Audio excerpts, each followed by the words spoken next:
안녕하세요. 반야신경 6부를 시작하겠습니다. 오늘 내용은요, 저번 하에서 이야기했던 시제법 공상이라고 해서 이제 순야타, 자성이 공한 성질이라는 개념을 확립을 저번 하에서 했어요. 그게 무엇이라고요? 영기적인 것이며 무상한 것이며 무아한 것의 또 다른 이름, 자성이 공한 것을 이제 공함이라는 순야타라는 개념을 이제 확립을 한 겁니다. 자, 저번 하에서 그와 같은 것을 개념 확립하고 그것이 실제로 어떻게 쓰이는지에 대해서 간단하게 불생불멸, 불구부정, 부증불감이라는 우리의 언어, 우리의 개념, 그리고 제가 어디까지 나갔나요? 우리의 인식, 그쵸? 이와 같이 우리의 생각의 기본이 되는 저 깊이 들어가는 언어와 인식까지 들어가는 이와 같은 내용을 이제 말씀을 드렸습니다. 자, 그 기준 하에서 오늘은 어떤 겁니까? 자, 그와 같은 공성, 자성이 비어 있다는 것을 말하는 순야타, 이것의 응용입니다. 불교는 복잡하고 많은 것을 아는 것이 아닙니다. 많은 것을 아는 것이 아니에요. 아주 단순하고 아주 기본적인, 매우 기본적이지만 잘 알기 힘든, 그렇지만 또한 그렇게 어렵지 않은 매우 단순한 것에서 시작해서 이것을 깊이 있게 우리의 생각을 다시 한번 재점검하고 내가 혹시 무엇에 쌓여 있는가? 내가 혹시 무엇을 착각하고 있는가? 내가 어떤 꿈에 쌓여 있는가? 그리하여 거기에서 벗어나는 것이다. 매우 단순하지만 깊이 이해하는 것. 그것이 내 삶에 적용이 되는 것. 넓게 내 하는 행위, 생각, 마음, 모든 것에 사유현상, 이것에 다 적용을 하는 것이 바로 불교이다. 자, 그와 같은 입장에서 이제 그러면 오늘 내용 들어가 봅시다. 응용을 어떻게 하느냐? 자, 여기에서는 반야신경 저술하는 사람이, 그 사람의 입장이 여기에서 분명하게 또 드러납니다. 그의 저술 의도 중에 하나이기도 하죠. 반야신경의 저술 의도가 뭐라고요? 법신, 법에 몸이란 게 있어. 법이란 게 영원해.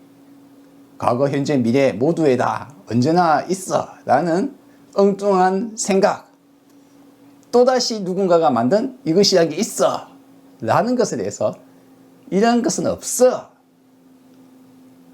라는 이제 반야신경 저자, 저술자 또는 저술하는 학파 또는 그런 사람들, 우리는 뭐 알 수 없죠. 저자 이름이 적혀 있는 것도 아니고, 그러한 그들의 의도 혹은 그의 의도가 이번 화에서 이번에 배울 내용에서 드러납니다. 자, 들어가 봅시다. 시고 공중 이렇게 되어 있죠. 시고는 이러한 이유로, 이러한 고로. 자, 불교는 어떻다고요? 원인과 결과. 이에 의해서 우리의 어떤 내용을 이야기할 때는 언제나 원인과 결과를 이야기하면서 이야기하는 거예요.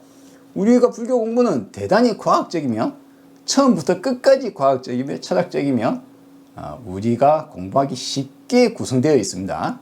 그 어떤 종교 철학 중에서도 불교만큼 과학적인 것은 없어요. 뭐 없다고 하면 또 이상한 이야기죠. 그러니까 이제 이와 같은 입장에 서술되어 있는 많은 것들이 과학적이다. 그래서 지금 우리도 부처님의 말씀을 새롭게 현상을 관찰하면서 우리가 다시 부처님의 말씀이 원래 어떤 말을 했는가를 다시 역으로 추적해 나갈 때 부처님의 말씀을 기준으로 그와 같은 것을 할 수 있다.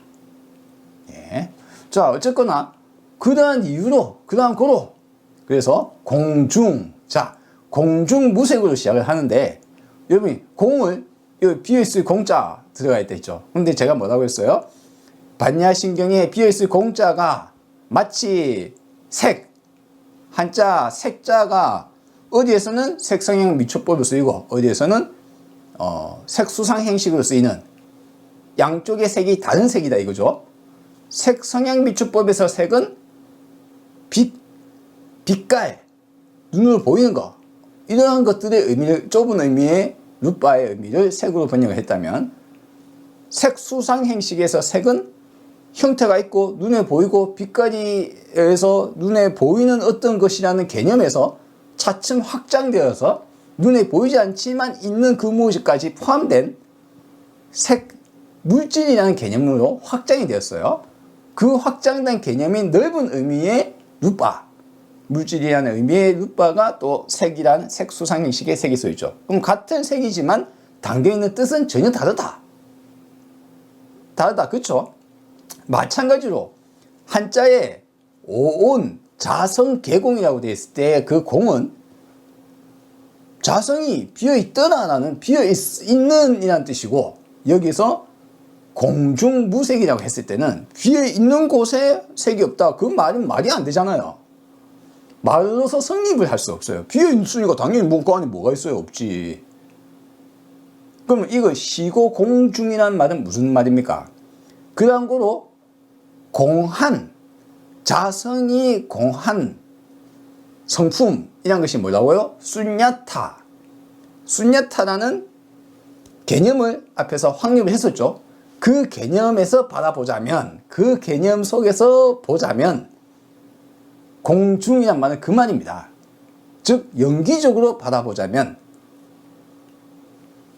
무상한 입장에서 바라보자면 무아, 이런 것이 없다, 그런 게 없다, 독립불변한 다른 거 다 빼고 이렇게 볼 수 있는 것은 없다 라는 입장에서 보자면 이란 말이 공중이란 말이에요.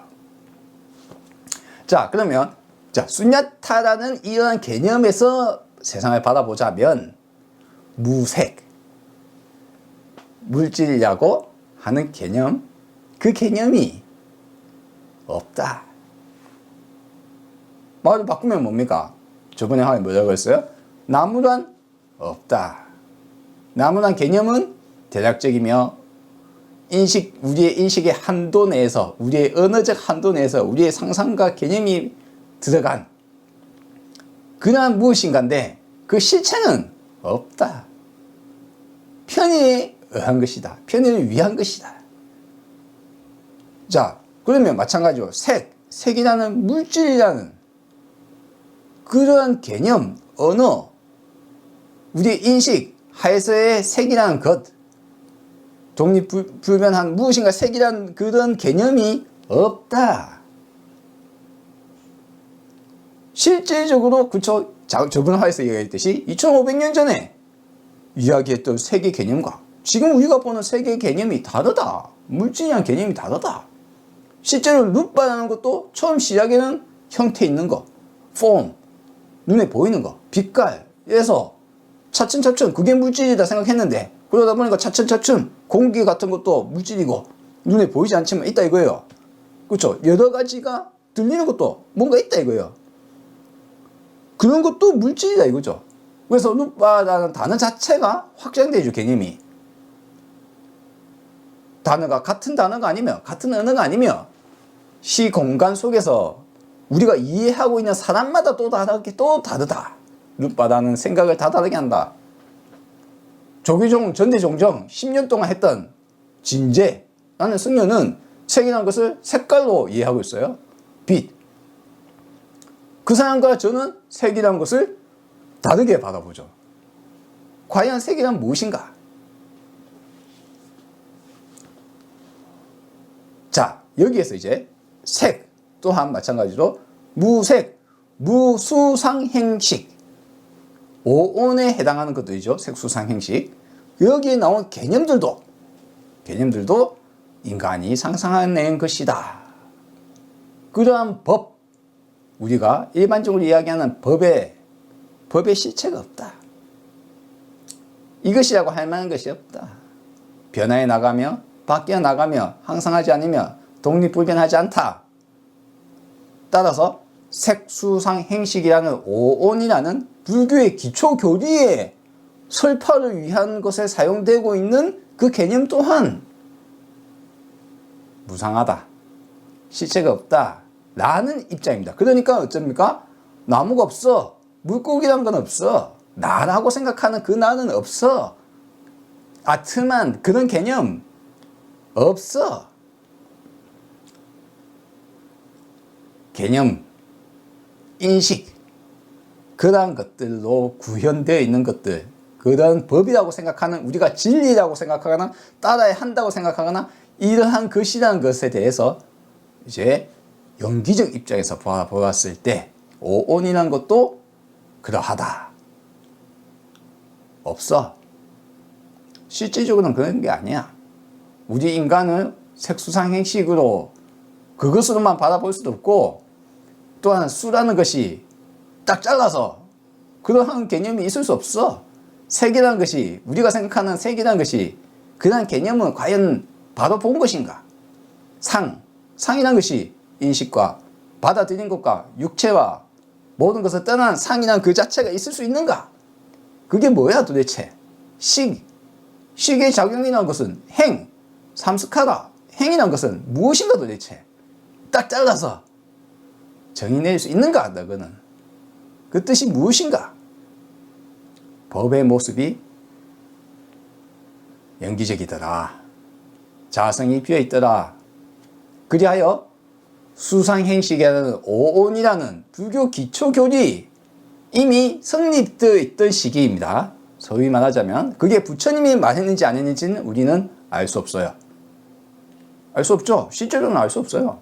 심지어는 부처님 실존했는지조차도 우리는 알 수 없습니다. 그럼에도 불구하고 불교 교리는 이미 성립되어 있던 시기입니다. 그 시기에 반야, 부르, 경전을 서술하던 사람들의 눈에 사람들이 이러한 것은 영원 불면해. 근데 불교적 시각, 불교 속에는 불교적 시각을 숨길 수 없는 그 향기, 스멜이 난단 말이에요. 뭡니까? 무상, 무와 연기가 박혀있단 말이에요. 그러니 그것을 다시 한번 발견한 사람은 이와 같은 말을 할 수가 있는 겁니다. 앞에 깔라마경 강좌를 할 때 제가 뭐라고 했습니까? 깔라마경에 나와 있는 내용 문구들, 경전에 적혀있다고 믿지 마라. 스승의 말이라고 그대로 따르지 마라. 전통적으로 내려왔다고 그대로 따르지 마라. 왜? 근데 불교라고 자신이 불교 강좌를 하는 사람이, 자기가 잘 안다고 하는 사람이 불법은 따라도 돼, 부처님 말씀 따라도 돼. 그게 뭐가 부처님 말씀인지 당신이 어떻게 알았어? 근데 나는 제외하고, 자기를 제외하고, 불교는 제외하고 다른 학파, 다른 종교 하는 것을 말하는 거야 이거는 라고 이야기한다 칩시다. 그러면 그 사람은 불교의 진위를 아무것도 모르는 거예요. 이 개송, 깔라마경에 나오는 이 개송, 그 개송의 진위를 모르면 법의 공한 모습, 예? 연기적이고 무상하고 무아하다라는 이 개념을 모르니까, 이 개념을 모르는 입장에서 그 개송을 보면 아무것도 받아 얻을 수 없어요. 그 사람은 자기 자신 제외하니까, 자기 말은 맞다고 이야기해야 되니까, 부처님의 말은 맞다고 이야기해야 되니까. 근데 부처님은 그렇게 이야기 안 한단 말이에요. 안 해요.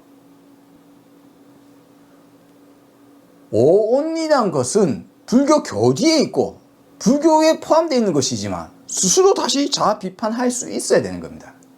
외부적인 것을 비판하듯이 내부적인 걸 비판해야 돼요. 내 머릿속에 있는 걸 비판하고 남의 것은 아주 막 잘 찔러가지고 막 논리정연하게 막 비판하고 냉철한 비판을 하면서 자기 자신에 대해서는 비판 전혀 못하는 모습이 뭡니까? 내로남불이죠. 남이 하면 불륜이고 내가 하면 로맨스예요. 불교라는 경전에 적혀 있다고, 그 경전이 100% 사람이 쓴 것인데도 불구하고 그것이 맞다고, 내가 말하는 이게 맞아, 너는 틀렸어, 대선 틀렸어, 우리가 맞아, 상자부가 맞아, 삼자부 틀렸어, 대승이 맞아.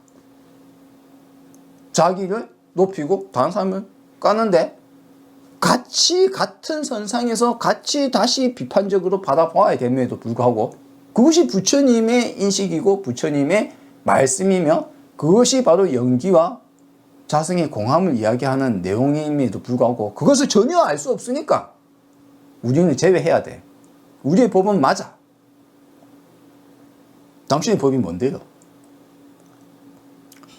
자, 그와 같은 입장에서 불교 기초교리라고 속해 있었던 이미 성립되어 있던 시기 수많은 분파가 넘쳐나고 설일체유구라는 초거대 부파 한 부파 이 부파는 내부적으로도 또 나눠져 있어요.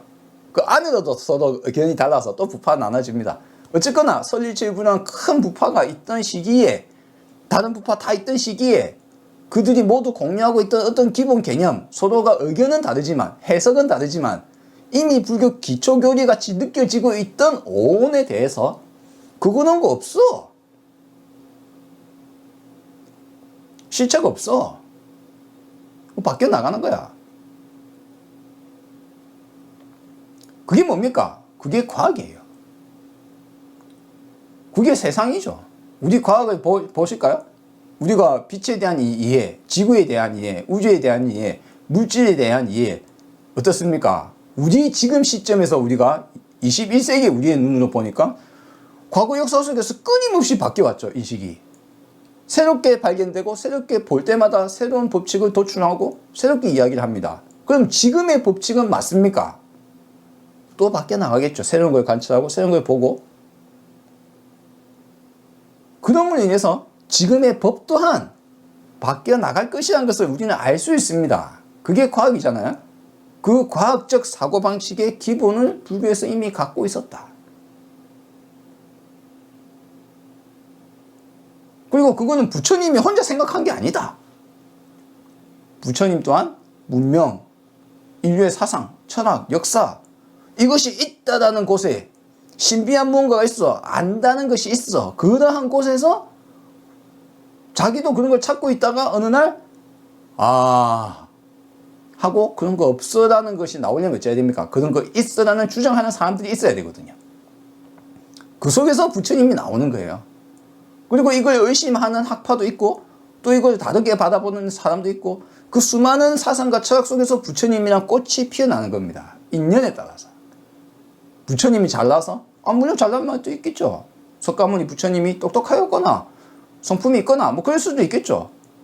하지만 결국 부처님 본인의 육체와 정신 또한 연기적으로 인연에 따라서 모든 것은 인연에 따라서 내가 잘나서 깨닫는 게 아니다.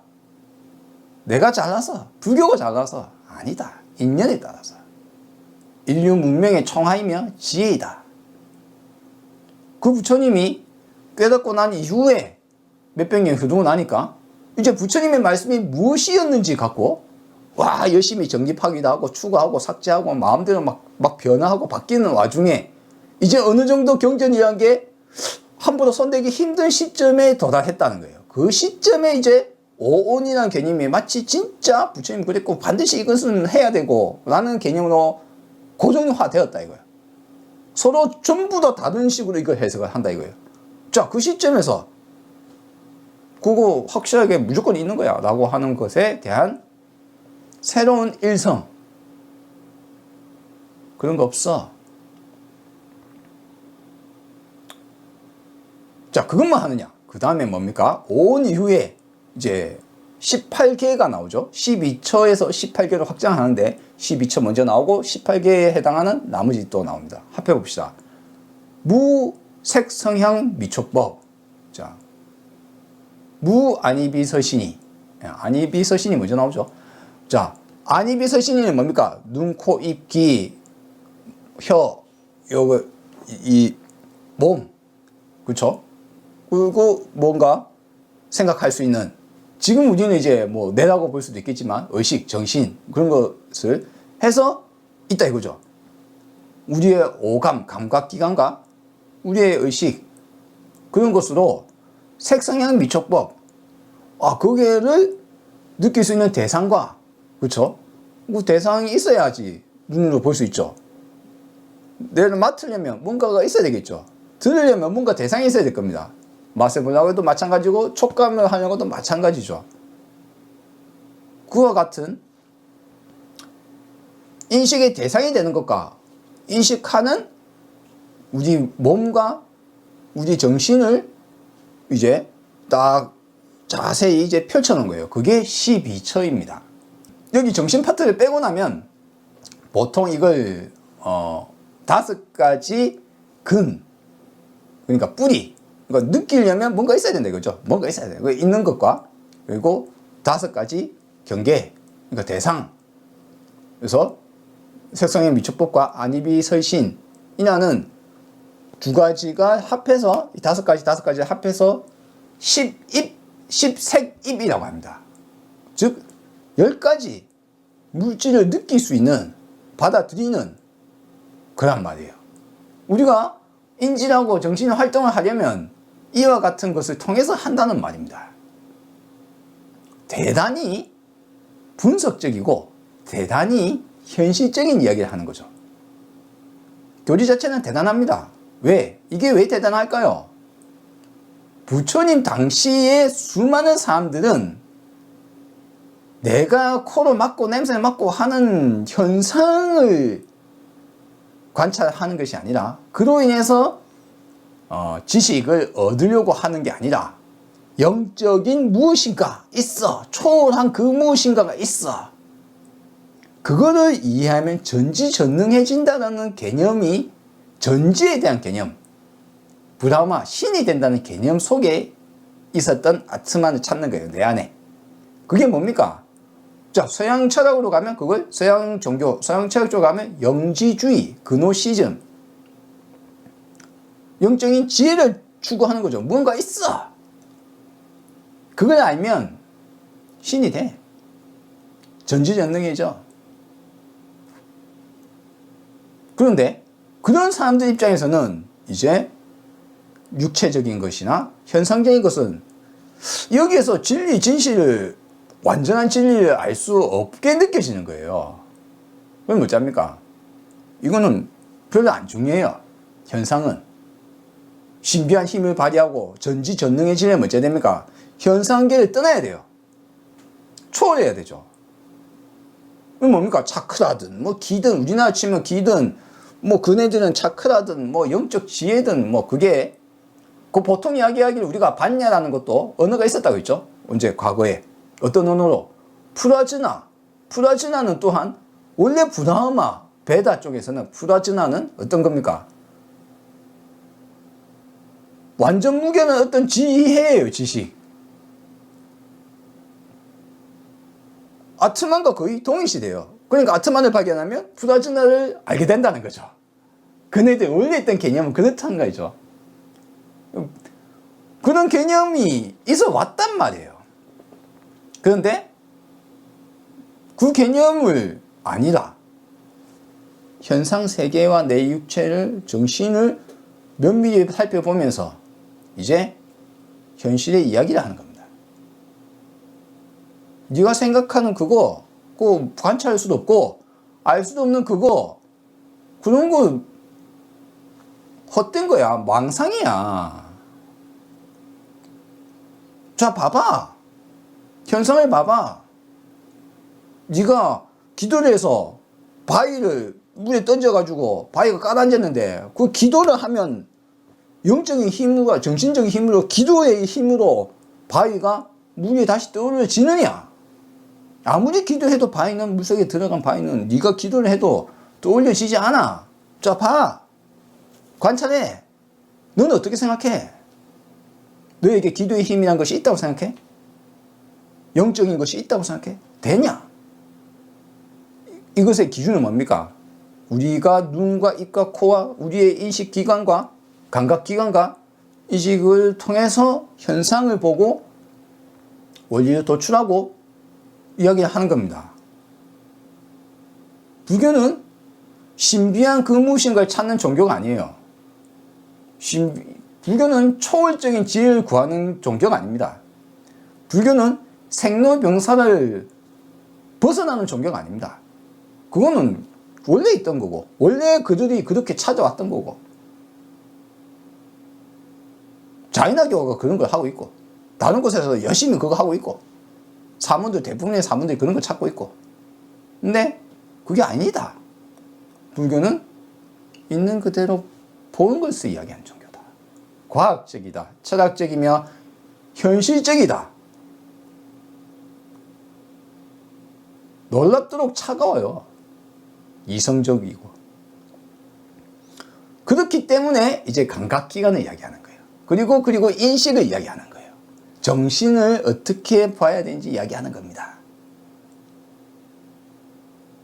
부처님이 실제로 그래서 제가 말한 것처럼 뭐 그래서 그런 이야기 했는지, 실제로 이야기 했는지 안 했는지도 우리는 알 수 없어요. 하지만 이미 이제 반야신경을 저술할 시점에는 이미 그와 같은 12처, 10경에서 의식과 정신과 그걸 분신적으로 대할 수 있는 대상인 법을 또 넣어서 두 가지를 넣어서 12처가 된 거예요. 그렇죠? 12처가 되어서 거기에 또 18개라는 걸 되려면 어찌해야 됩니까? 또 이제 6개 넣어야 되죠. 6개 뭡니까?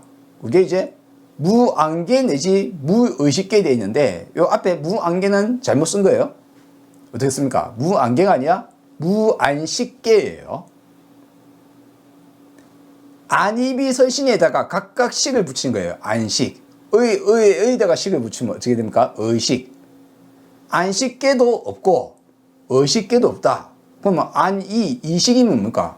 귀로 들리는 것을 인식하는 것. 그렇죠? 눈으로 보는 것을 인식하는 것. 즉 정신을 다시 식이라는 것으로 각각 우리 눈, 코, 입, 감각기관과 정신에 대해서 각각을 또다시 식자를 붙여서 이제 또 만들어내는 거예요. 6개를 또 추가한 겁니다. 아, 각각을 인식하는 것이 있어. 그래서 무안개가 아니라 무안식계, 그리고 무의식계. 그 사이에 뭐가 있습니까? 이식계도 없고, 안이 비니까 비식계도 없고, 등등 이렇게 가는 거죠. 안이 비설신에 각각의 식자를 붙인 거죠. 그걸 인식하는 게 있어. 18개가 되는 겁니다. 어쨌거나, 자, 이 18개는 전부 다 뭡니까? 감각하고, 인식하고, 생각하고 하는 인간의 활동의 거의 대부분이 다 거기에서 나오죠. 자, 그런데 과연 그것은 영원불면한 것입니까? 우리는 인간의 언어화되어 있는 모든 것, 인식할 수 있는 모든 것, 인간의 한계성 속에서 인식하는 것, 인간의 한계성 속에 만들어진 언어, 우리가 편의에 의해서 사용되는 개념, 그것에 대해서 그것이 법이라고, 진리라고 생각하지 말라. 그대로 따르지 말라. 부처님의 말씀에 따라 18개 또한 마찬가지다. 없어. 나무가 없듯이, 물고기가 없듯이, 생과 멸이 생한다는 것이 없듯이 없다. 자, 18개 없어. 그 다음에 뭡니까? 이제 12연기가 나와요. 무무명 내지 영무무명진 내지 무노사 영무노사진. 무명부터 시작해서 이렇게 쭉 만들어져서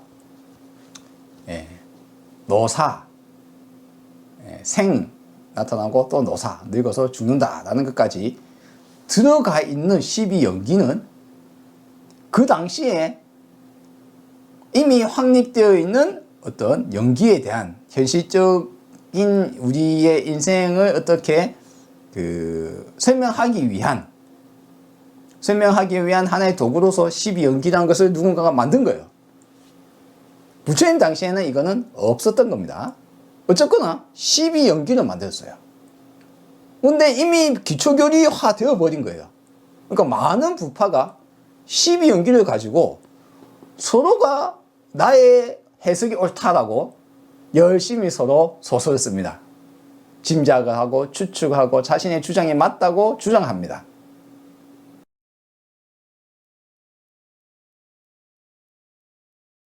그런데 반야신경의 저자이자 반야신경을 저술한 학파, 그들인지 그인지는 모르겠지만 그들 혹은 그는 이렇게 이야기하는 겁니다. 12연기 없어. 너희들이 무명이라고 생각하는 불교 교리에 경전에 적혀 있다고, 그게 부처님 말씀이라고 이야기하는데 그게 실제 부처님 말씀인지 아닌지 우리는 알 수 없으며, 무명이라는 것이 개념이 그게 뭔지 네가 어떻게 설명해 해봐 내한테. 뭐 알 수 없는 그 무엇인가를 만들어 놓고 거기에다 대고 막 해석을 붙이고 있죠. 상상 속의 상상을 또 만들어 놨습니다. 근데 없어. 그런 건 없어.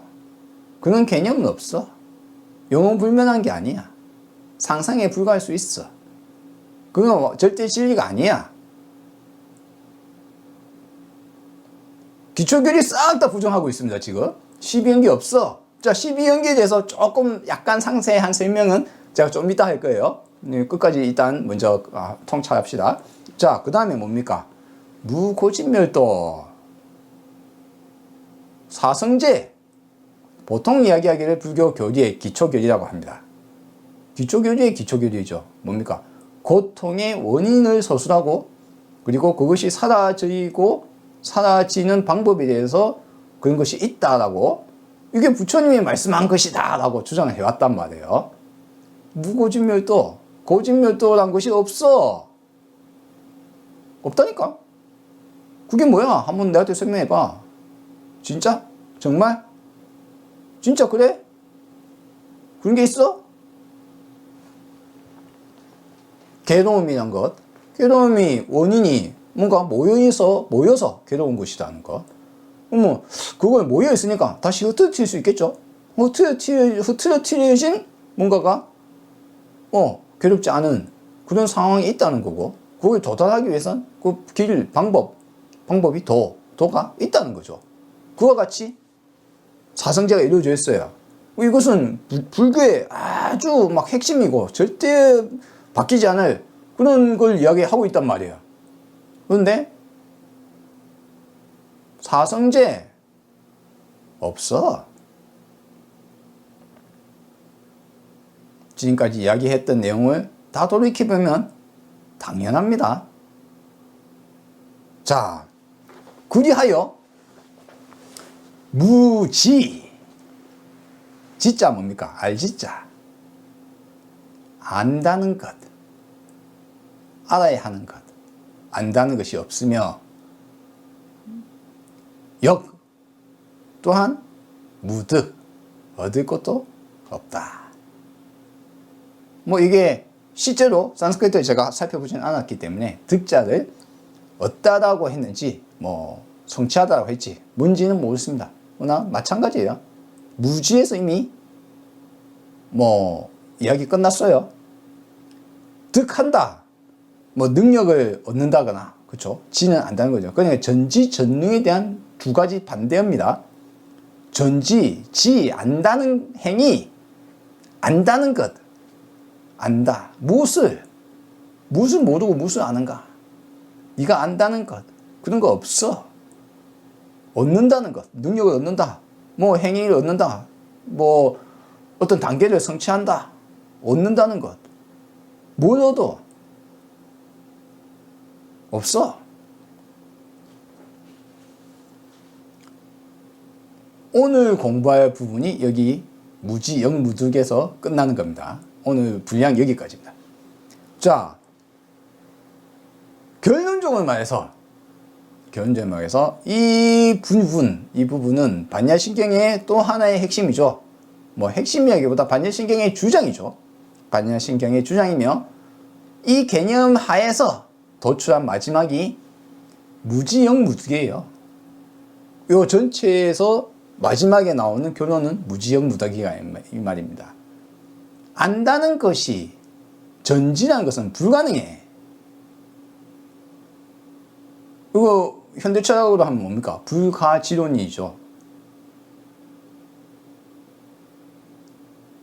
니체가 신은 죽었다 이야기했죠. 신이 왜? 전지전능은 불가능하니까. 인간이 신이 있다고 치더라도 우리는 신의 입장을 몰라.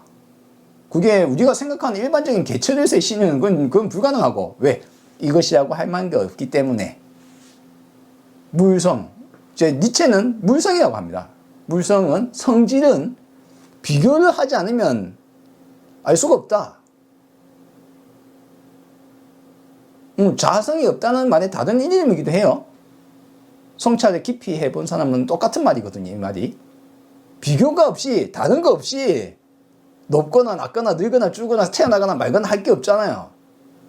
다른 것이 상대적이어야 이게 가능합니다. 이 성질, 이게 뜨겁다, 차갑다, 어쩌다 하는 것은 비교를 통해서 성질이 나타나는 거거든요.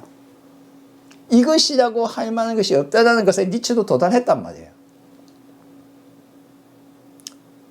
근데 안다는 것도 마찬가지라는 거죠. 상대적이고. 인간이 인식하고 안다는 행위는 우물한 개구리의 입장이나 이거예요. 내 인식의 한계, 내 지성의 한계, 내 경험의 한계, 내 관찰의 한계, 은혜의 한계, 그 한계 속에서 인간이 있는데, 그러면 내가 객관적 진리라는 것을 찾을 수 없다.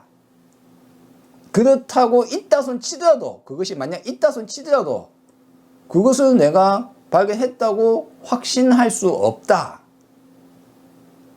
내가 확신할 수 없다 이거죠. 이게 진리다. 확신할 수 없어지면 어찌 됩니까? 자, 나는 확신할 수 없다. 나는 그것을 얻으려고 해도 얻었는지 알 수 없다.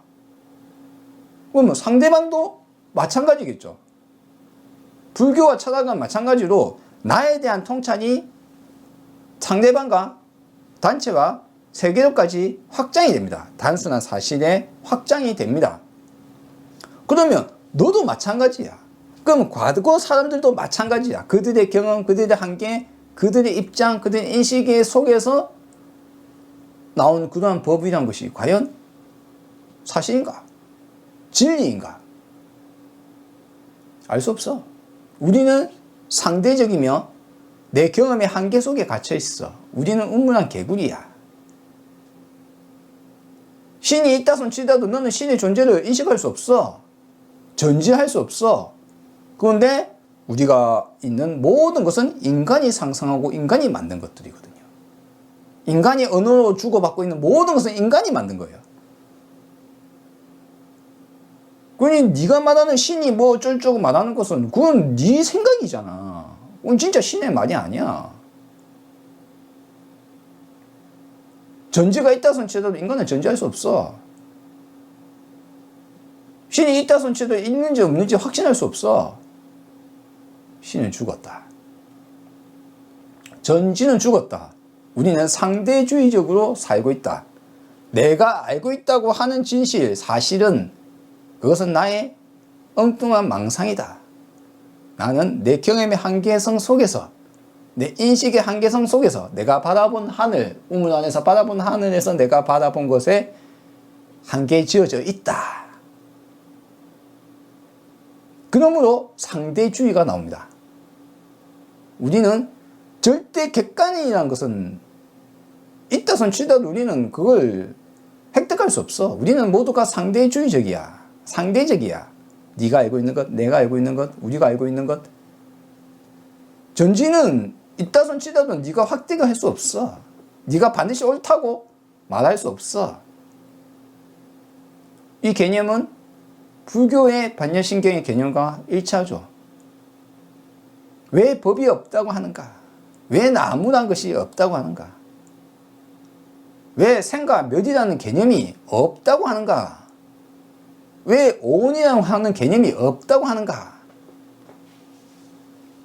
니체는 부처님의 말씀, 불교를 재발견했었어요. 살아생전에. 왜냐하면 쇼펜하우어의 영향 아래. 쇼펜하우어도 처음에 우파니샤드를 하다가 뒤에 보니까 우파니샤드에서도 뭔가 자신의 주장과 비슷한 걸 보다가 또 말년에 보니까 불교가 있더란 말이죠. 불교를 보니까 오, 내 생각한 거하고 비슷하대 하고 하거든요. 그래서 이제 거의 반불교 신자가 돼요. 자기 방 안에 부처님 불상을 모셔놓고 있었어요. 그런데 쇼펜하우어가 자기가 그 생각에 도달하기까지가 그게 사실 원인이 있거든요. 뭡니까?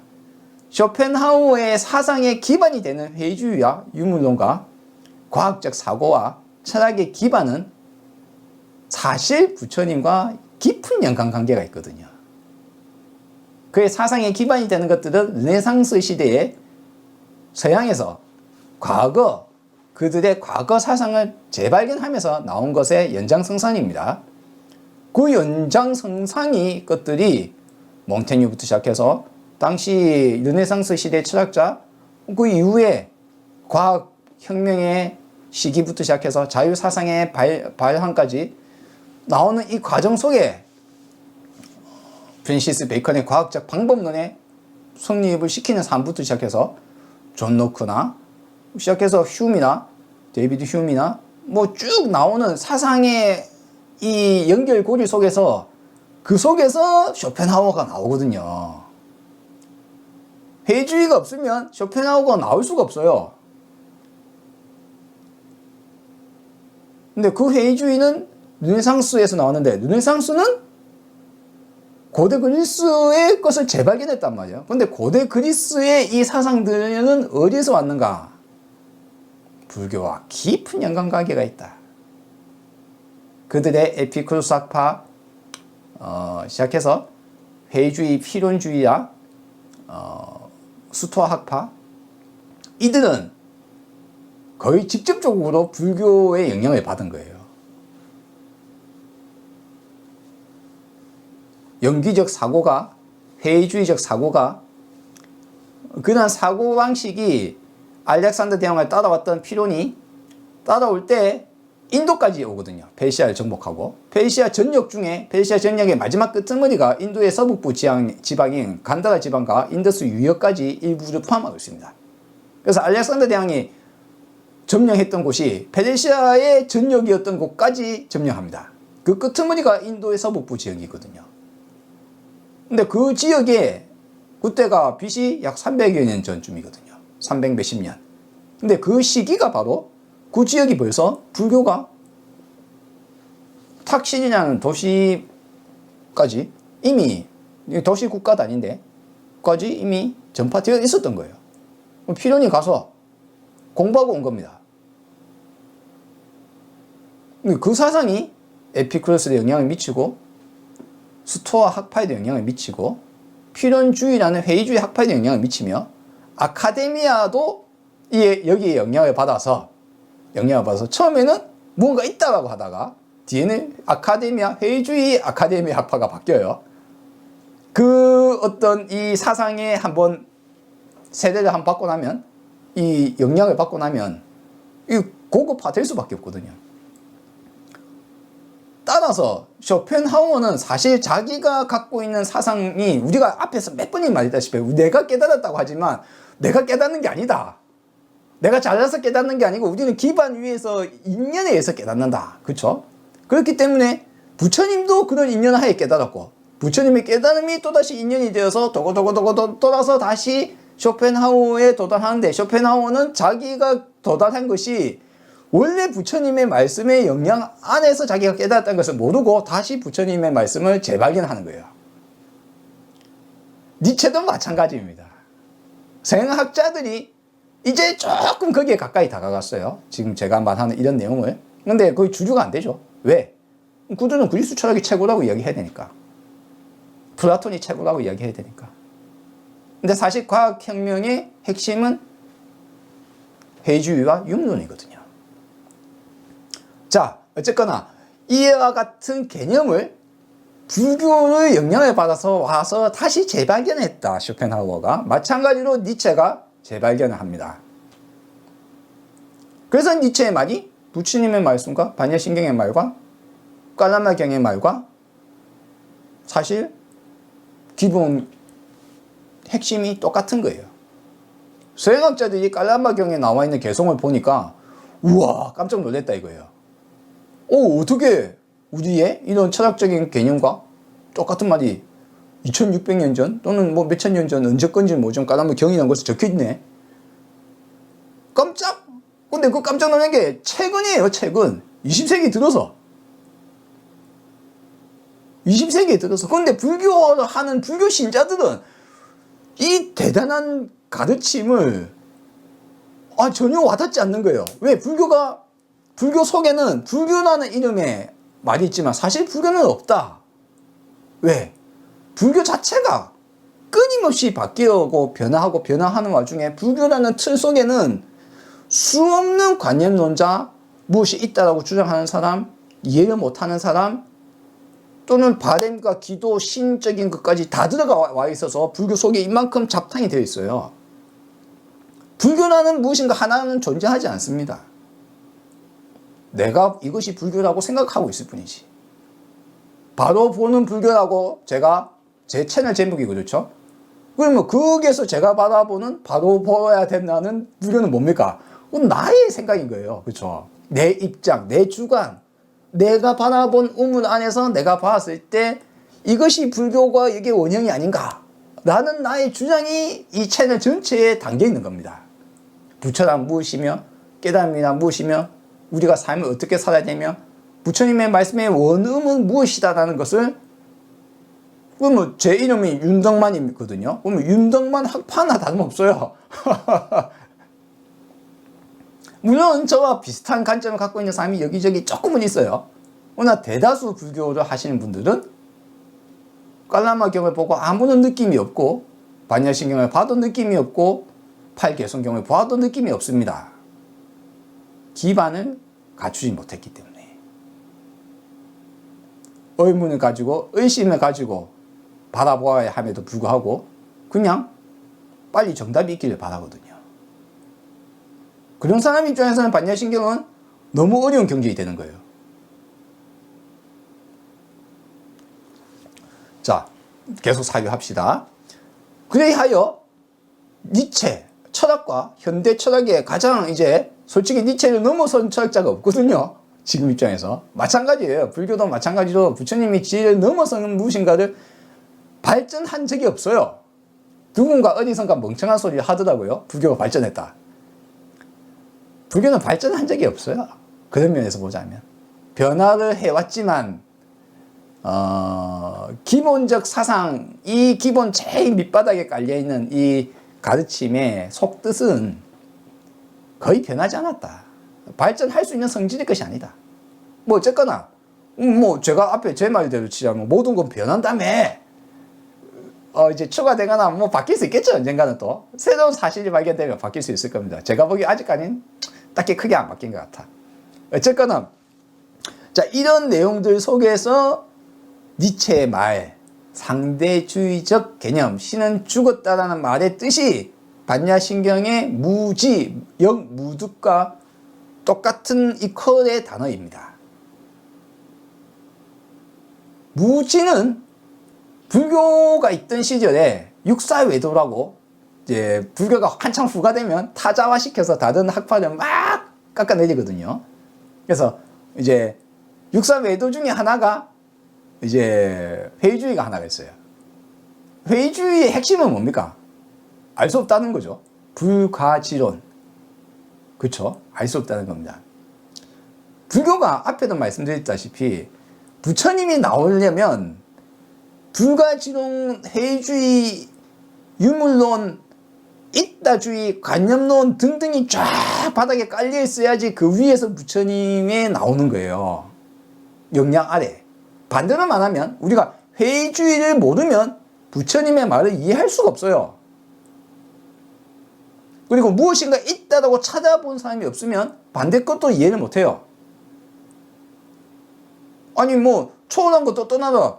아니 낮은 것도 떠날 생각을 안 하고 있는데 초월한 것을 찾고 있는 사람이었어야지 초월한 것도 떠나라고 말을 하잖아요. 누군가가 초월적인 지식을 찾고 신이 되려고 하고 하는 사람이 있어야지, 전지전능한 무엇인가 찾으려는 사람이 있어야지 야 그것도 떠나라고 말할 수 있죠. 오라파람, 우리가 평소에 알고 있는 차원과 피안을 떠나라고, 이 세상도 저 세상도 떠나라고 여러분이 혹시나 들어보셨을 그런 단어는 어디에서 왔느냐?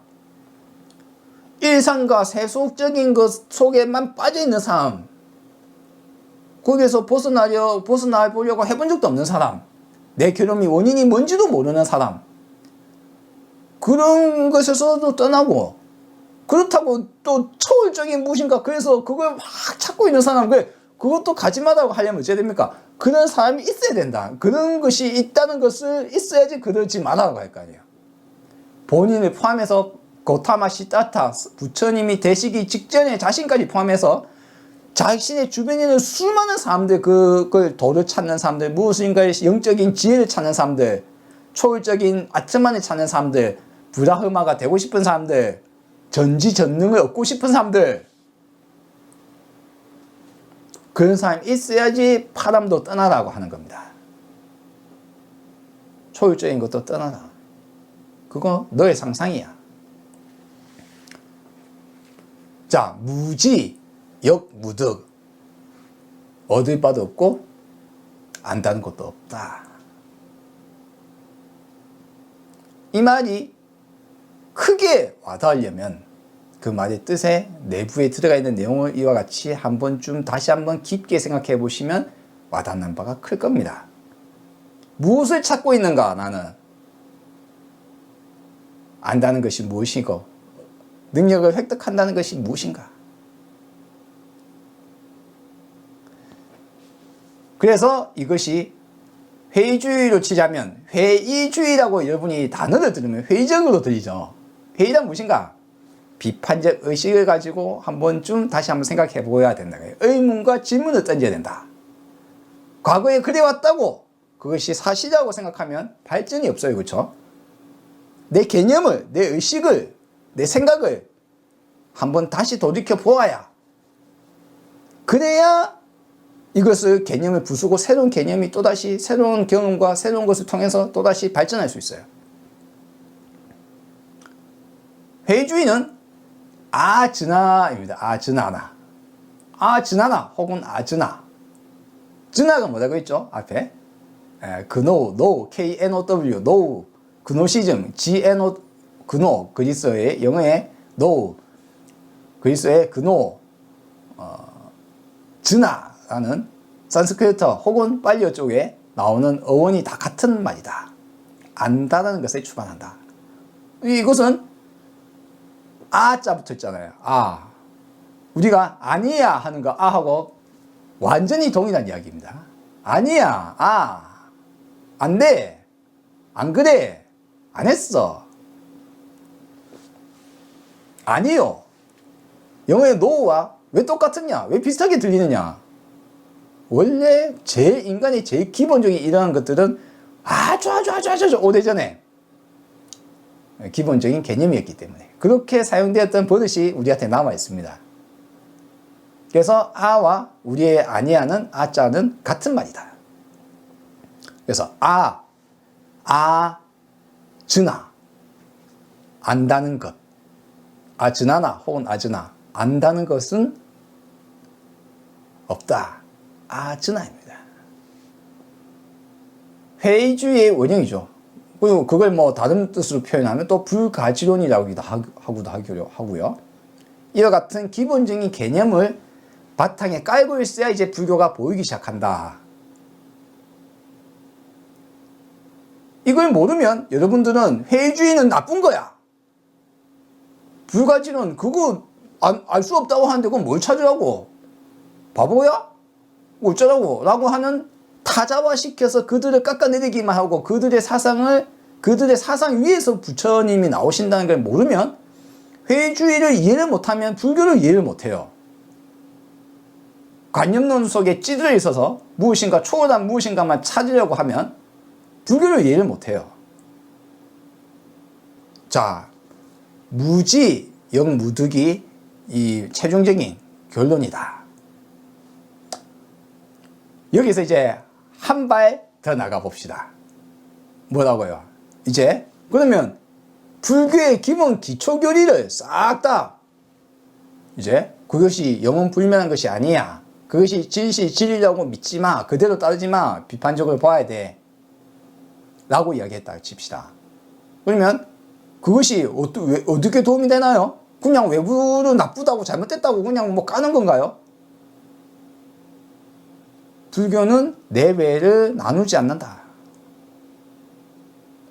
내 머릿속 생각, 지금 내가 알고 있는 생각, 내가 지금 그렇다고 알고 있는 것, 내가 이게 옳다고 생각하는 것, 내가 이것이 좋다고 생각하는 것, 내가 평소에 하는 버릇, 행위, 학습, 알고 있는 것 모든 것이 다 외부적 접촉에 따라서 내가 지금 갖고 있는 거잖아요. 그것이 나라고 생각하고 있거든요. 그것은 옳은가? 내가 내 틀에서 벗어나려면 내 틀을 이루고 있는 이것이 뭔지를 알아야 되잖아요. 지금 우리는 그걸 공부하고 있어요. 지금까지 계속.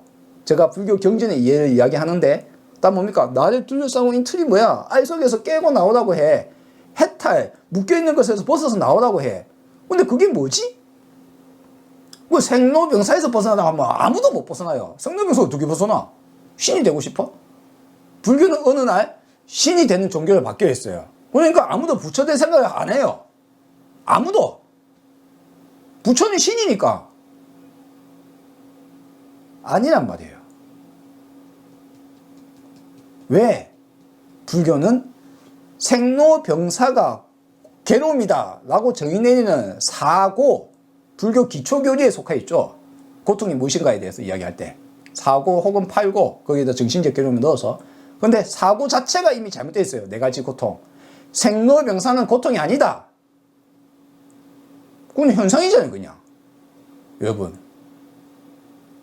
정신적 괴로움과 헷갈리고 있는 거예요. 왜 이게 나왔을까요? 불교에 윤회가 들어오니까. 윤회에서 벗어나라. 왜? 윤회는 고통스럽다라고 이야기를 하고 있으니까. 왜 벗어나야 될지도 모르겠고, 이유는 모르겠고, 지금 현실에 우리가 생로병사는 괴롭다 이거죠. 그러면 또 어디까지 나갑니까? 자, 어떤 경전이 이렇게까지 적혀 있어요. 부처님이, 야, 무상한 것은 괴로운 것이냐? 물어보니까 대답하는 사람이, 예, 괴로운 것입니다. 라고 이야기해요. 밑에 들은 사람이. 그러면 괴로운 것이 어쩌고 해가 막 이야기가 전개돼요. 무상한 것이 괴로움이면 어떻게 됩니까? 당신은 어떻게 그러면 괴로움에서 벗어날 수 있어요? 여러분, 무상한 것이 만약 괴로운 것이라면 이 세상은 무상하잖아요. 항상하지 않고 변해 나가잖아요. 근데 무상한 것이 괴로움이면 어떻게 됩니까? 괴로움에서 벗어날 방법이 없어요. 유일하게 어떻게 됩니까? 무상하지 않은 걸 추구해야 돼요. 그러면 무상한 것이 괴로움이라면 무상하지 않은 것, 초월한 무엇인가? 변하지 않는 것으로 넘어가야 돼요. 바람이 초월해야 돼요. 바람. 불교는 제가 말씀드렸다시피 파람을 추구하는 종교가 아닌데 어느 날 파람, 초월을 추구하는 종교로 바뀌어 있어요. 왜? 윤회가 들어오면서. 생로병사가 괴로움이면 생로병사에서 벗어날 수 없잖아요. 생로병사는 그냥 원래 그런 것인데, 세상은 원래 무상한 것인데, 세상은 원래 무상, 영기적인 것인데, 만약 무상한 것이 괴로운 것이면 어떤 겁니까? 영기적인 것도 괴로운 거고 무아도 괴로운 거예요. 여러분, 단어를 그 현상이 괴롭다라고 말을 하는 순간 그거는 이 사람은 불교를 이해를 전혀 못하고 경전을 쓴 거예요. 근데 위에 누군가 한 명 글을 썼잖아요. 일체계고라고 쓰잖아요. 그때부터 여러분들은 누군가가 써놓은 게 있으면 그걸 의심하거나 생각하거나 사유할 생각이 비판적 의식 없이 받아들이거든요. 그럼 그게 기분이다 이거죠. 아니 근데 왜 일체계고라는데 하나요? 아무리 봐도 생이 왜 괴로운지 모르겠는데. 근데 그거 열심히 설명하려고 해요. 설명이 됩니까? 안 돼요. 그게 만약 괴로움이라면 우리는 초월하는 수밖에 없어요. 생로병사를 초월하는 게 불교다라고 오늘도 내일도 여러분이 전부 듣고 있어요. 윤회에서 벗어나는 것이 불교라고 이야기를 합니다. 해탈이라고. 아니에요. 윤회라는 알지도 못하는 이상한 그런 허상을 두고 허상에서 벗어나라고 하니까 벗어날 대상도 모르겠는데 그걸 어떻게 벗어나집니까? 항상하지 않다라는 것이 그게 왜 괴로워요? 항상하지 않기를 바라야지 무상한 사시가 부딪혀서 괴로워지는 거예요.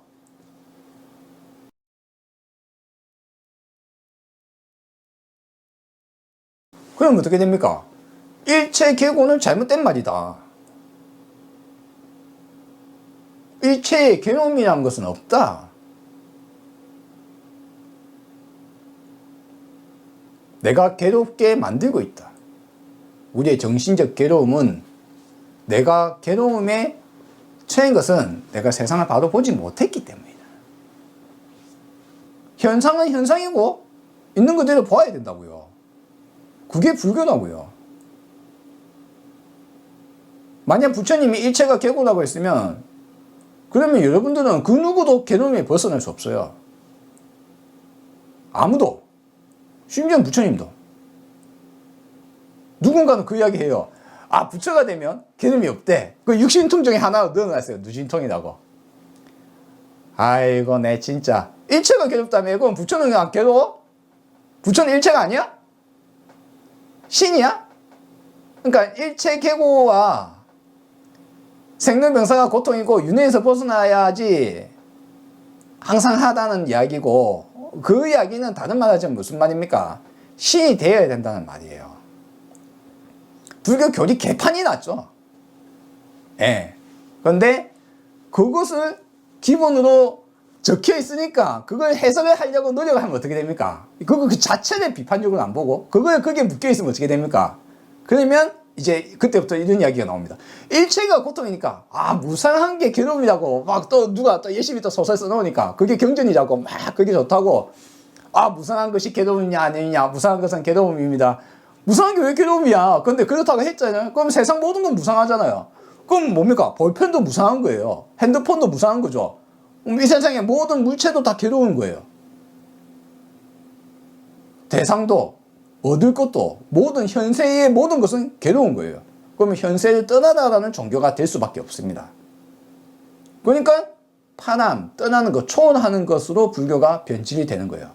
반야신경 자체도 기본 개념을 비판을 하면서도 자기 자신도 이미 불교가 그 시점에 윤회를 떠나는 종교로 되어 있음으로 인해서 세상 모든 것을 일체 계보로 봄으로 인해서 완전한 초월을 목표로 하는 종교가 되어버렸기 때문에 바라밀, 넘어서는 것, 초월이 도구가 되고 그로 인해서 해탈, 윤회로부터 벗어난다는 개념을 벗어나지 못하 있는 상태입니다.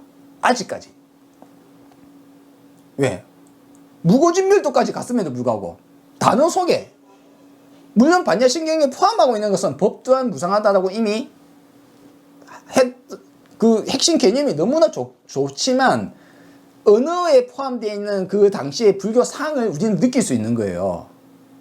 언어에 반야가 중요해지고 바라밀이 중요해지고 그러한 상황으로 현재 종교가 흘러와 있는 상태다.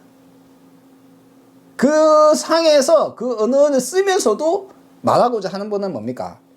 말하고자 하는 것은 그러한 법은 없다.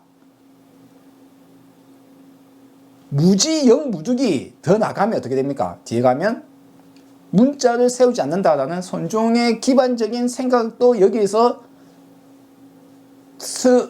출발할 수 있는 기반이 됩니다. 그런데 반대로 문자를 아예 세우지 않으면 어떻게 됩니까? 우리가 언어적 교환을 할 수가 없어요, 여러분. 언어에 매이지 말라는 말인가, 언어를 쓰지 말라, 언어 알 필요 없어, 말 필요 없어, 글자 알 필요 없어, 바보가 되는 거예요. 교정이 필요 없다고요? 복잡다단한 무엇인가의 글자에 얽매여 있는 것이 잘못되어 있다는 거지, 우리가 많은 지식을 알아야 된다는 것은 아니지만 최소한 가장 기반적인 우리의 언어 전달을 통해서 우리가 교류를 할 수 있는 거예요. 제가 여기에 서가지고 하이! 놓아! 라고 한다고 해가지고 놓아집니까? 그 사람에게 맞는 것을 해야 되죠. 그 사람이 지금 뭔가에 얽매여 있으면 그게 맞는 말이에요. 그런데 그것조차도 뭡니까? 언어로 전달되는 거예요. 그렇죠? 즉 다른 말 하면 문자에 세우지 않는다는 것은 잘못된 말이다.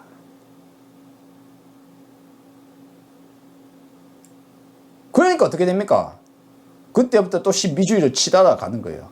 알 수 없는 지혜가 있다 이거예요. 그거는 뭐 말로 할 수 없다 이거예요. 완전 현학적으로 흘러가서 주장한 게 세 번 치고 내려와요. 그게 법문이라고 해요. 요걸 한 사발 해주고 싶은데 그건 법문이 아니다. 머릿속 꽃밭이 상상 속에서 살아가면서 신비주의에만 그런 척만 하는 사람들이 사기꾼이 되어가고 있는 거예요. 전달할 수 없으면 전달할 수 없으나 아무것도 전달하지 못하면서 무엇을 안다고? 알긴 못하나 네가. 자, 우리가 반야신경이 그와 같은 시대의 상에서 쓰여진 것이며 그 반야신경이 불교의 기초교리에 대해서 이제 통렬하게 불교적 시각에서 비판을 한 것이 이제 이게 오늘 배운 내용이에요. 이제 제가 여기에다 플러스 알파 해봅시다. 뭡니까? 자, 반야신경은 이제 원칙을 따라간 거예요. 그렇죠? 이제 원래 원칙을 도출했죠. 앞에서. 뭐해서? 오온이라는 것이 가만히 살펴보니까 시작이 그렇잖아요. 관세음보살이 조견 온계고, 여기 관세음보살은 필요 없고 누군가가 열심히 오온이라는 것을 살펴보니까 오온이라는 것이 과연 이것이 따로따로 뭔가 있는 거 맞나? 실체가 있어? 이게 공하구나 라는 것을 이제 알아챈 거예요. 누가? 그래서 그 사람이 이제 그렇구나. 그러면 어찌 됩니까? 모든 법이 그와 같구나라까지 도달을 한 겁니다. 제가 깨달으려면 어찌해야 된다고요? 깨달으려고 해도 짐작이 필요하다. 우리는 짐작으로 우리 자신이 온갖 짐작으로 괴로워하고 온갖 짐작으로 헛생각을 망상도 하지만 깨달으려고 해도 짐작이 필요하다. 그것이 우리의 지능이거든요. 인간의 특징이거든요. 가장 괴로울 수 있으면서도 반대로 가장 지혜로운 이가 될 수 있는 것이 사람입니다. 동물은 이걸 할 수가 없어요. 개념적 전달이 안 되니까. 어쨌거나 이와 같은 사고를 통해서 법이라는 게 다 그렇구나 라는 데 도달했다 이거예요. 도달하고 나면 어쩝니까? 그래서 이제 모든 언어적 타파했죠. 생과 멸, 증과 감. 그럼 제가 단어는 어떤 걸 붙여도 되죠. 나무를 붙여도 되고 풀을 붙여도 되고 사람이라 붙여도 되고 신이라 붙여도 되고 윤회라 붙여도 되고 업이라 붙여도 됩니다. 상상 속에 있는 것들, 수많은 언어적 개념들, 그 속에 있는 선, 악, 정의로움, 부정의, 계율, 모든 것들을 다 넣어도 돼요. 법이 공하구나.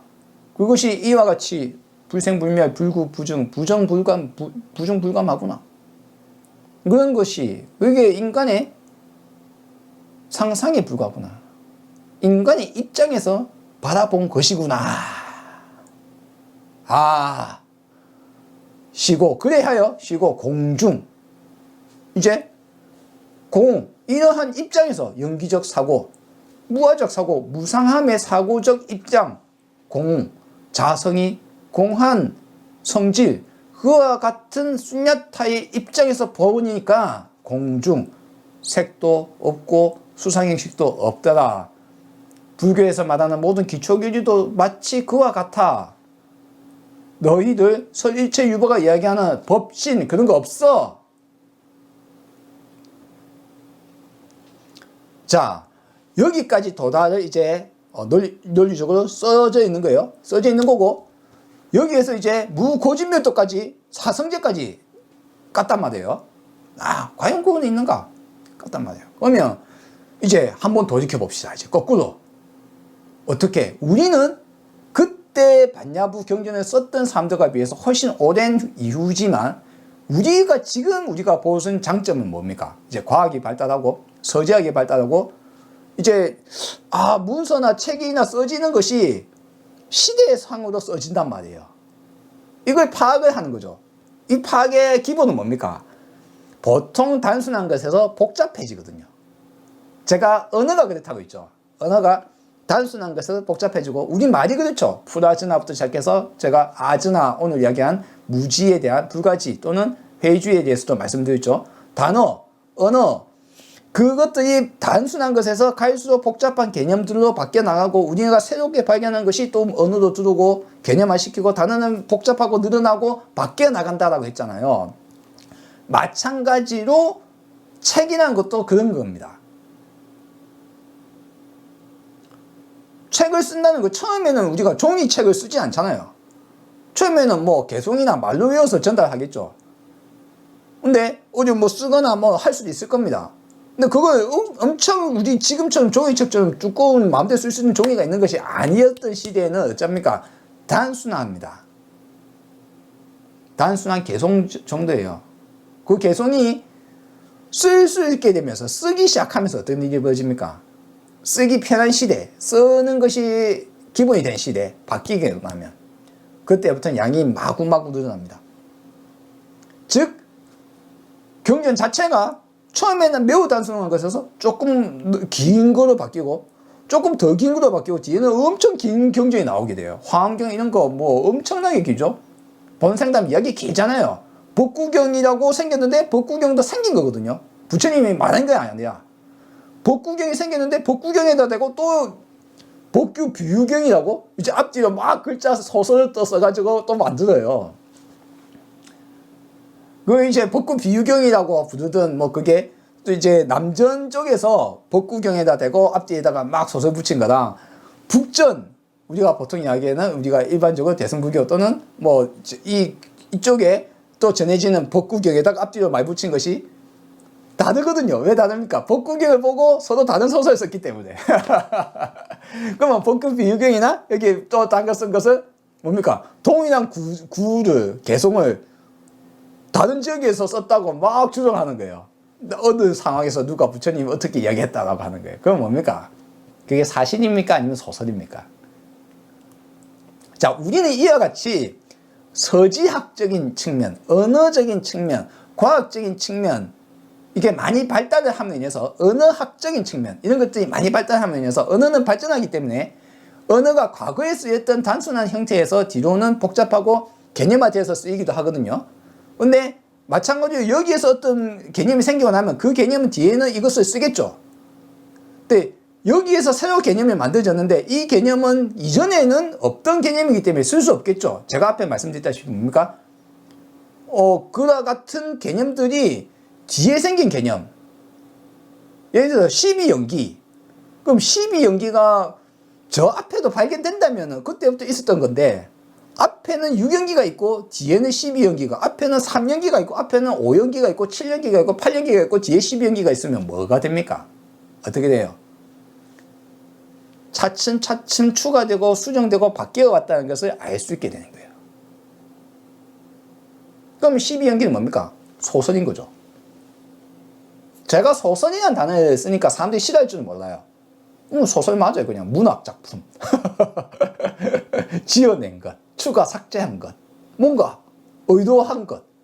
그럼 12연계에는 무엇이 의도가 되어 있습니까? 윤회가 불교에 들어오고 나서 윤회를 설명하기 위한 처절한 노력이 12연기라는 이름 안에 생노사를 넣고 무명을 넣고 막 넣어서 만들어낸 겁니다. 만들어낸 거예요. 그러면 만들어내고 나면 어떻게 됩니까? 만들어내고 나면 한번 고착화되면 전통적으로 이게 부처님 법이라고 돼 있으면 12연기에서 벗어날 수가 없는데 사람의 생각이 한 번도 벗어나지 못하니까. 반야신경은 우리가 지금 갖고 있는 이와 같은 어떤 그 과학적 사고방식을 할 수 없음에도 불구하고 그런 어떤 도구, 분석 도구, 과학적 방법론이 없었음에도 불구하고 원리 원칙에 따라서 깊이 이해한 것을 확장을 해서 지금 당시에 반야신경을 썼던 사람이 세상의 법이란 시제법이 공상하다. 시제법이 모두 영기적이며 무상하며 무한하다. 시체한 것이 없다. 라는 것을 원칙을 가지고 이제 확장을 했잖아요. 대단합니다. 대단한데 원래 뭐 부처님이 이미 했던 거고, 예? 재발견한 거죠. 한마디로 반야부 경전에서 반야부를 했던 사람들이 부처님의 말 속에 들어있는 무상무화 영기적 개념을 다시 재발견을 하는 거예요. 깨달음이 계속 이어져 왔다. 그거는 착각입니다. 깨달음이 계속 이어져 있고 깨달은 사람이 계속 있었다면 이런 같은 일이 안 벌어져요. 심지어는 누군가가 깨달은 사람이 있어도 다른 사람이 그걸 알아보기가 힘들어요. 사실 힘듭니다. 자, 반야부 경전이 쓰여졌을 때는 그런 우리의 현재 우리가 가질 수 있는, 관찰할 수 있고 우리가 알아볼 수 있는 우리의 시점이 없음에도 불구하고 반야부 경전에서는 그것을 이야기했다. 우리는 이제 그것을 지금의 우리의 도구, 우리의 서지학적 측면, 우리의 관찰 싹 찾아보니까 언어학적 개념, 이 기본적인 원인과 결과의 개념, 그리고 발견되는 문서들의 개념, 이런 것들을 쫙 비교 분석을 해보니까 이 중에서 12연기라는 것은 저 뒤에 누군가가 만들어낸 것이구나 라는 것을 이해한 겁니다. 근데 여러분이 12연기가 만들어진 것이다 라고 하면은 생전 처음 듣는 사람이 수두룩해요. 제가 말씀드리자면 고진멸도도 후대에 만들어진 것이며 18개도 후대에 만들어진 것이며 오온 또한 심지어는 후대에 만들어진 가능성일 수가 있다. 우리는 그걸 알 수는 없다. 근데 현재 발견된 것으로 보자면, 앞에도 제가 12처 전에 뭐였다고요? 5가지 감각기관과 5가지 감각 대상에 대해서 이야기를 주로 했단 말이에요. 부처님은. 이걸 합해서 12처라고 주로 이제 초기에는 그렇게 이야기하다가 바뀌었다. 그럼 초기에 이해한 것은 누가 진짜 부처님 그렇게 말한 겁니까? 아니면 뒤에 쓴 걸까요? 우리는 확신을 할 수 없지만 이것이 뒤에 12처가 되고 다시 거기에다가 의식이 또 포함돼서 또 6개가 더 붙어서 18개가 늘어났단 말이에요. 뭡니까? 늘어난다는 걸 보여주는 겁니다. 12연기가 특히나 그러합니다. 이 중에서 가장 문제가 되는 거예요. 왜? 무고진멸도, 고진멸도와 마찬가지로 제일 문제가 되는 2가지인데, 하나는 12연기 자체는 그 안에 윤회 개념을 다 집어쳐 넣어놓고 이게 연기라고 하는 거예요. 원래는 어떻습니까? 무명 따위 없어요. 연기에. 연기적 사고방식에 무명 따위는 존재치 않습니다. 생노사가 왜 들어가요?